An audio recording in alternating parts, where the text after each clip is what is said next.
Hello aspirants, this is Aditya. మన Indian flag history గురించి మీకు తెలుసా? అలానే మన ఇండియన్ ఫ్లాగ్ ఎవరు డిజైన్ చేశారో మీకు తెలుసా? అలానే ఆ డిజైన్ చేసిన వ్యక్తి మన తెలుగువారని మీకు తెలుసా? రండి తెలుసుకుందాం.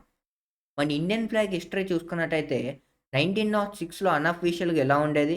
ఆ తర్వాత 1907లో ఎలా చేంజ్ చేశారు? ఆ తర్వాత హోమ్ రూల్ మూవ్‌మెంట్ 1917లో ఎలా ఉండేది? ఆ తర్వాత 1921లో అన్‌అఫీషియల్‌గా ఎలా ఉండేది? ఈ 1921లో గాంధీ గారి సలహా మేరకు పింగళి వెంకయ్య గారు తయారు చేసిన ఫ్లాగే ఇదండి 1931లో.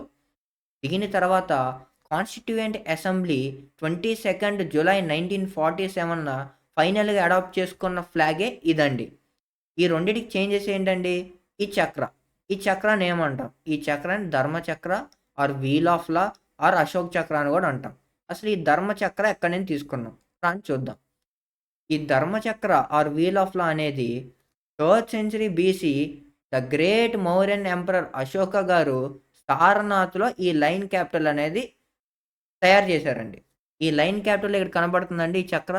ఇదే ధర్మచక్ర. దీన్నే మనం అడాప్ట్ చేసుకొని చేంజ్ చేసాం ఫ్లాగ్‌ని. అలానే ఈ ధర్మచక్రలో 24 స్పోక్స్ ఉంటాయండి. ఈ 24 స్పోక్స్ 24 అవర్స్‌ని ఇండికేట్ చేస్తా ఉంటాయి. అలానే మన నేషనల్ ఫ్లాగ్ అనేది కంపల్సరీగా రెక్టాంగులర్ షేప్‌లోనే ఉండాలి. అలానే దాని లెంత్ అనే విడ్త్ వచ్చేపాటికి 3:2 రేషియోలోనే ఉండాలి. అలానే ఆర్టికల్ నంబర్ 51 ఫండమెంటల్ డ్యూటీస్‌లో ఏం చెప్తుందండి? మన జాతీయ జెండాని ప్రతి భారతీయ పౌరుడు తప్పనిసరిగా మనం రెస్పెక్ట్ ఇవ్వాలండి. గౌరవించాలి మనం. మన నేషనల్ ఫ్లాగ్‌ని మనం గౌరవించాలి. ఇక్కడ చూసుకున్నట్టే చూడండి. It shall be the duty of every citizen of India to respect the national flag. ఓకేనా అండి?